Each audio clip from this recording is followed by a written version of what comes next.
Buenos días. Hoy estamos aquí con Pepa Crespo, es la directora de comunicación del Bioparque de Valencia. Bueno, Pepa, enhorabuena por este parque tan precioso. También muchas gracias que me ha enseñado aquí todo el parque. Es impresionante. Impresionante tener los animales detrás. Pero te quería preguntar unas cosas para nuestros visitantes que vivimos del turismo. Es una cosa muy importante para nosotros. El bioparque pone que es un bioparque o un parque zoológico de la nueva generación. ¿Qué es diferente de este parque aquí? Pues bueno, es diferente justo lo que ahora mismo nosotros podemos ver, ¿no?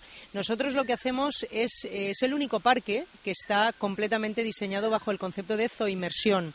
Eso quiere decir que nosotros lo que hacemos es recrear los hábitats de origen de los animales. Nosotros recreamos los paisajes de África, recreamos las zonas donde viven estos animales, ¿no?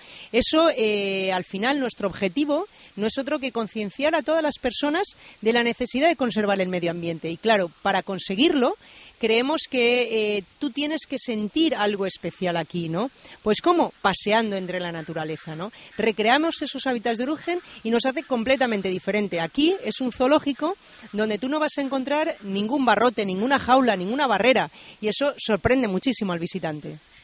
Además tenéis aquí una paz enorme. Yo estoy aquí contigo 2 horas y digo, mira, me he relajado tanto y en el centro de ciudad que me dijiste que está muy centrada aquí, ¿no? Sí, nosotros estamos dentro de la ciudad de Valencia. De hecho, puedes venir tranquilamente en bicicleta, paseando con cualquier transporte público. Estamos dentro de la ciudad de Valencia, pero sí que se consigue crear un oasis, ¿no?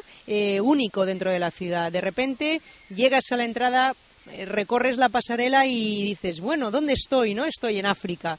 Y sí que es cierto que, bueno, disfrutar de la naturaleza, nosotros decimos que somos naturaleza en abierto, disfrutar de esa naturaleza a las personas, pues bueno, le produce esa paz, esa tranquilidad, el contemplar a los animales relajados en sus hábitats, por ejemplo, ver escenas que únicamente podríamos disfrutar de ellas en África, en la naturaleza, de como hemos visto antes, jugar, por ejemplo, la cría de la leona con su madre, o aquí mismo a los lémures, ver a los gorilas. Eso transmite esa paz, la naturaleza, que es lo que nosotros queremos que la gente descubra, redescubra, ¿no? Porque yo creo que es algo que nunca deberíamos de haber perdido, y aquí en Biopar la gente puede volver a sentir esa paz y esa tranquilidad que transmite la naturaleza. Confirmo, Pepa, que lo transmitáis perfectamente también por redes sociales, Facebook, Twitter, que estáis haciendo un gran trabajo con fotos, con vídeos. Estoy cada día viéndoos, que vale la pena también mirar cada día a vuestra página, que es impresionante. ¿Cuántos animales, es la zona de África que tenéis ahora mismo, cuántos animales tenéis ahora mismo aquí? Nosotros, la colección animal, estamos en torno a unos 4.000 y pico, 5.000 animales de unas 200 especies.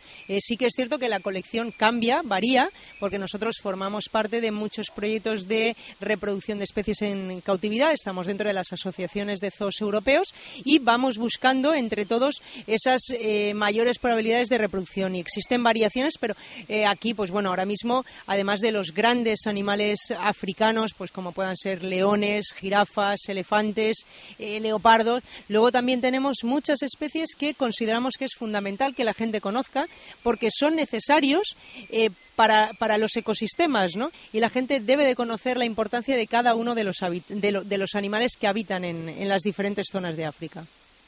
Como tenéis tantos animales y tanto que trabajan también aquí, ¿cuánto están comiendo al día aquí vuestros alemanes?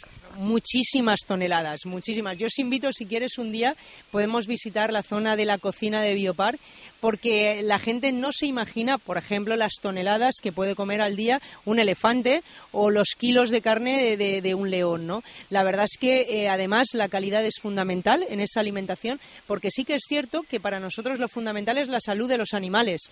Esa salud pasa, como también debe de ocurrir en las personas, por una buena alimentación, una prevención. Los animales deben de estar muy bien cuidados, muy bien alimentados para prevenir cualquier tipo de enfermedad. Grandísimas cantidades de comida que bueno, pues que son necesarias para tener a un zoo en estas condiciones. Y siempre limpio.